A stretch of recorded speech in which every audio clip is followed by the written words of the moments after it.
Takže ahojte priatelia, ozývam sa vám s týmto videom a zároveň chcem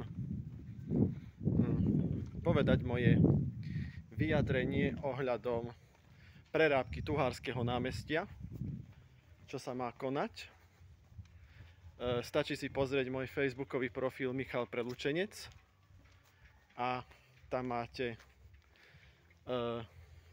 link na tú vec, že sa má prerábať Tuhárske námestie, že mesto Lučenec dostalo dotáciu vyše 1 000 000 eur, 1,5 alebo 1 000 000, tak nejako, a že sa má prerábať Tuhárske námestie. Áno, má sa prerábať.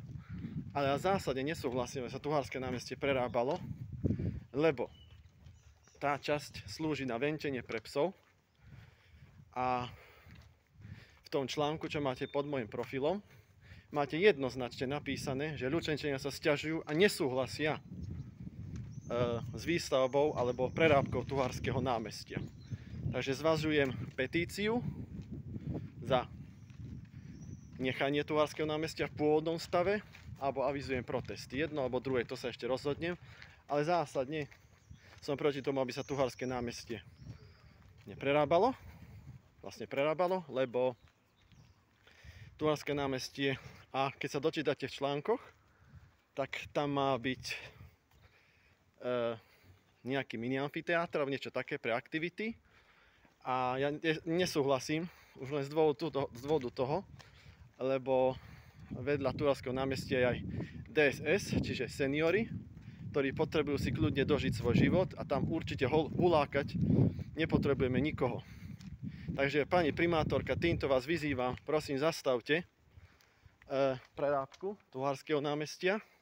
Vyzývam takisto mesto Lučenec, zarazí alebo neukončí výstavbu, že sa nezačalo samozrejme, ale tá výstavba sa pravdepodobne bude konať.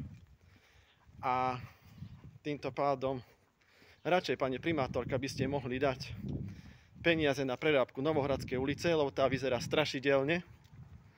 A ostatné ulice, ktoré sú v katastrofálnom stave, či už Vajanského ulica, či už Novohradská ulica a tak podobne. Komplet celý Lučenec je v hroznom stave, takže radšej by ste mohli peniaze využiť rozumnejšie. Ako na trávnatú plochu, ktorá aspoň jediná trávnatá plocha je tu. A týmto ukončím asi aj to video, lebo som toho názorne, Tuhárske námestie ostane Tuhárskym námestím pre psíčkárov a podobne. Ďakujem.